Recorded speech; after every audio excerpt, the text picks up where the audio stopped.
Batzuetan arazoak ditugu elementuak mugitzeko edo tamaina aldatzeko. Adibidez, nik elementu hau eramaten badut hemen azpian, badirudi dana bihurtu dela elementu bakar bat, eta hau mugitzeko dana elkarrekin doa. Edo tamaina aldatzen badut, badirudi dana aldatzen dela, bai? Egia da, mugitzeko, hemen adibidez nahi badut bakarrik testua mugitu, bai, egin behar dudana da konprobatu guztia ez dagoela aukeratuta, baizik eta bakarrik testua. Ikusten duzu hemen bakarrik dagoela testua aukeratuta, eta orain bai, atera alduet hemendik beste toki batera eramateko. Gauza bera, momentu honetan, beste klik bit ematen badiot, orain bakarrik aukeratuta dago irudia, eta ia arrastaka eraman aldut. Vale?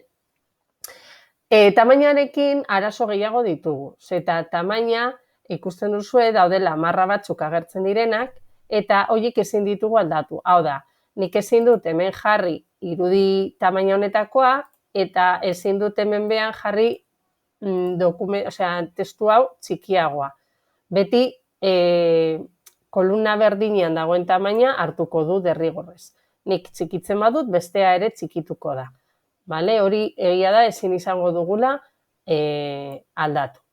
Gomendio bat, adibidez, testua txartzeko, batzuetan ematen diogu hemen insertar testo, hemen idazten dugu testua, eta gero hemendik ematen dugu ona.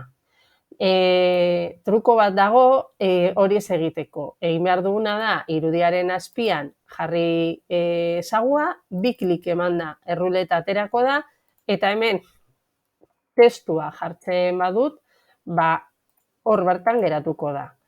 Ez dut mugitu behar.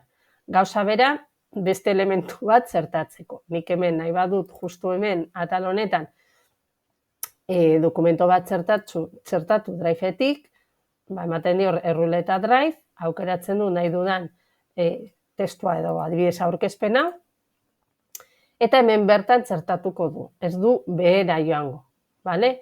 Bi klik gogoratu, erruleta eman da, hartzen badugu edozein irudia, adibidez, orain hartuko dut irudi bat aldatzeko.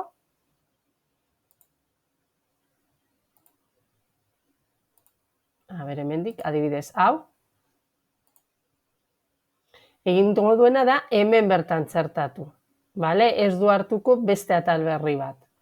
Orduan, espero dute trikimailu hauek erabilgarriak izatea.